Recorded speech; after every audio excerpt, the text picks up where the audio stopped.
കത്തിരിക്കയുടെ കൂടെ ഉരുളക്കിഴങ്ങ് ചേർത്ത് കറി ഉണ്ടാക്കി നല്ല ചൂട് കുത്തരി ചോറിൻ്റെ കൂടെ കഴിക്കാൻ എന്ത് രുചിയാണെന്നോ. ഇതിൻ്റെ കൂടെ കുറച്ച് തൈര് കൂടെ ആയാൽ പെർഫെക്റ്റ്. കുക്കറിലുണ്ടാക്കാം, അപ്പോൾ 15 മിനിറ്റ് മാത്രം മതി. 1 സ്പൂൺ വെളിച്ചെണ്ണ ചൂടാക്കി കടുക്, ജീരകം, മുളക്, കറിവേപ്പില പൊട്ടിച്ച് സവാള ഒന്ന് വഴറ്റി ഇഞ്ചി വെളുത്തുള്ളി പേസ്റ്റ് ചേർത്ത് വഴറ്റി പച്ചമണം മാറുമ്പോൾ ടൊമാറ്റോ ചേർത്ത് കൊടുക്കാം. സോഫ്റ്റായാൽ മാത്രം മതി. നീളത്തിലരിഞ്ഞ 1 ഉരുളക്കിഴങ്ങ്, 1 കത്തിരിക്കയും കൂടെ ചേർക്കാം. ഉപ്പ് ചേർത്ത് നന്നായി മിക്സ് ചെയ്യാം. പ്രഷർ കുക്കർ വെയിറ്റ് ഇട്ട് ലോ ഫ്ലെയിമിൽ 10 മിനിറ്റ് കുക്ക് ചെയ്യാം. വിസിൽ വരണ്ട.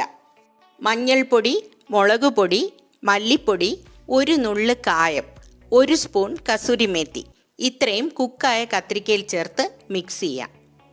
1/2 കപ്പ് വെള്ളം ചേർത്ത് 5 മിനിറ്റ് കൂടെ ലോ ഫ്ലെയിമിൽ അടച്ചു വയ്ക്കാം. ഒരു സംശയവും ഇല്ല, ഈ കറിക്ക് അപാര ടേസ്റ്റാണ്.